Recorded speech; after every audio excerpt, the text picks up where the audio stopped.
Welcome to my channel tricks by Anujit. তো আশা করছি সবাই ভালো আছো, আর পরীক্ষাও কিন্তু সবাই মোটামুটি ভালোভাবে দিচ্ছ। তো পরীক্ষা কিন্তু আজকে ছিল 18ই ফেব্রুয়ারি। তো আজকে তোমার 1 নাম্বার শিফট কিন্তু অলরেডি হয়ে গেছে পরীক্ষা। তো আমি কিছু জিকে কালেক্ট করেছি, যেগুলো পরীক্ষায় এসেছিল আজকে 18 তারিখের 1 নাম্বার শিফটে। তো তোমরা দেখে নাও কোন কোন জিকেগুলো তোমাদের ঠিক হয়েছে, ঠিক আছে, মিলিয়ে নাও।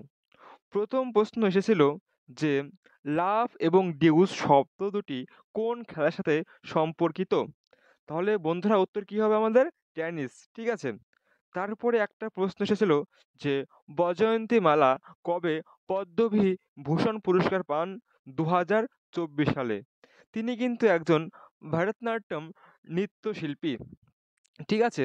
তারপরে কি 3 নাম্বার প্রশ্ন কি যে ভারতীয় সংবিধানের কোন অনুচ্ছেদে আইনের সামনে সমতা ও আইনের বন্দনা করা হয়েছে? তাহলে উত্তরটা কি হবে আমাদের? উত্তর হবে 14 নম্বর ধারায়। 4 নাম্বার কি? 4 নাম্বার প্রশ্ন হচ্ছে যে তোমার কোন রাজার সর্বাধিক সংখ্যক শিলালিপি পাওয়া গেছে? অশোক, ঠিক আছে। এই অশোকের শিলালিপি কিন্তু জেমস প্রিন্সেপ কিন্তু 1837 সালে কিন্তু তোমার পাঠ্যোদ্ধার করেছিলেন, ঠিক আছে। তো বন্ধুরা 5 নাম্বার প্রশ্নের দিকে আমরা যাই যে সরোজিনী নাইডু কোন বিধানসভা গঠন করেছিলেন? তাহলে উত্তরটা কি হবে বন্ধুরা? সর্বভারতীয় মহিলা সম্মেলন 1917 সালে। কিন্তু এই সরোজিনী নাইডু থেকে কিন্তু বেশ কিছু প্রশ্ন আসে যে ভারতের প্রথম রাজ্যপাল কে ছিল? সরোজিনী নাইডু। তিনি কিন্তু উত্তরপ্রদেশের থেকে কিন্তু নির্বাচন হয়েছিলেন।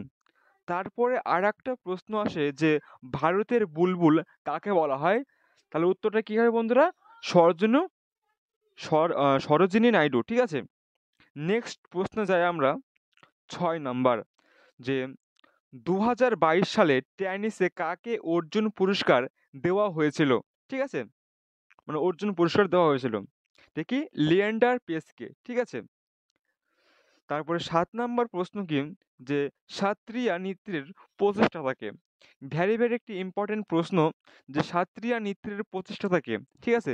শ্রীমন্ত শঙ্করদেব আচার্য, ঠিক আছে। তিনি কিন্তু এই সাত্রিয়া নৃত্যটি কিন্তু প্রশ্ন আসে যে অন্যভাবে ঘুরিয়ে দেয়, ঠিক আছে, যে সাত্রিয়া নৃত্যটি কোন রাজ্যে মানে হয়, ঠিক আছে। তাহলে এটা কি উত্তর কি হবে? সাত্রিয়া হচ্ছে তোমার আসামে, ঠিক আছে। নেক্সট গেল কি প্রশ্ন 8 নাম্বার, যে সংবিধানের নিচের কোন অনুচ্ছেদে আন্তঃরাজ্য জলবিরোধের কথা বলা হয়েছে? ঠিক আছে, মানে সংবিধান থেকেও কিন্তু 2-3টে প্রশ্ন তোমরা পাবেই পাবে, ঠিক আছে।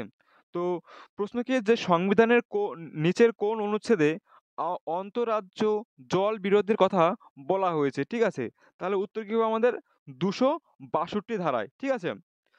তারপরে আমরা দেখি 9 নম্বর প্রশ্ন কি বলেছে যে প্রধানমন্ত্রী শ্রী যোজনা রাইজিং ইন্ডিয়ার জন্য প্রধানমন্ত্রী স্কুল কোথায় শুরু হয়েছে?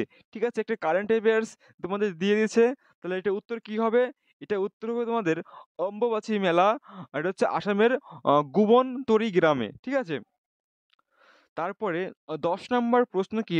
10 নম্বর প্রশ্ন হচ্ছে তোমার যে 2024 সালের অক্টোবরে দিল্লিতে শিক্ষার জন্য কোন কোন সরি এখানে তোমার প্রকল্প শুরু হয়েছিল? এটা ঘন্টা হবে না, সরি, এখানে হবে 2024 সালের অক্টোবরে দিল্লিতে শিক্ষার জন্য কোন প্রকল্প শুরু হয়েছিল? তাহলে তোমাদের উত্তরটা কি হবে? যে নতুন শিক্ষা ঋণ প্রকল্প, ঠিক আছে, 2024 সালে, ঠিক আছে। মানে কারেন্ট অ্যাফেয়ার্স কিন্তু আমাদের কিন্তু 2 থেকে 3টে কিন্তু দেবে, ঠিক আছে, বেশি দেবে না, হার্ডলি 4টে, ঠিক আছে, তার বেশি কিন্তু দেবেই না। তারপরে কি প্রশ্ন যে 11 নম্বর প্রশ্ন কি যে সোনাল মানসিং কবে পদ্মভূষণ পান? ঠিক আছে, 2003 সালে, ঠিক আছে। কিন্তু প্রশ্ন আসবে তো যে সোনাল মানসিং কোন নৃত্যের সঙ্গে সম্পর্কিত? উত্তর কিন্তু দুটো হবে, একটা ভারতনাট্যম আর হচ্ছে কি তোমার ওডিসি, ঠিক আছে। তিনি কিন্তু তোমার পদ্মভূষণ পান কিন্তু আবার তোমার 1992 সালে, ঠিক আছে। প্রশ্ন কিন্তু আসতে পারে তোমাদের, দেখে নিও, ঠিক আছে? তো এই ছিল আমি যতগুলো কালেক্ট করতে পেরেছি প্রশ্ন, ঠিক আছে? তো দেখে নিও তোমরা, যাদের মানে তোমার পরবর্তীতে পরীক্ষা আছে তারা কিন্তু দেখে নিও, তোমার রিপিট করবে কিন্তু প্রশ্ন, ঠিক আছে? তো ভালো লাগলে একটা লাইক শেয়ার কিন্তু করবে, আর কমেন্ট করবে, ঠিক আছে? তো ভালো থাকবে, সুস্থ থাকবে, এবং ভালো করে পরীক্ষা দেবে, ঠিক আছে? জয় হিন্দ, সবাই ভালো থাকবে।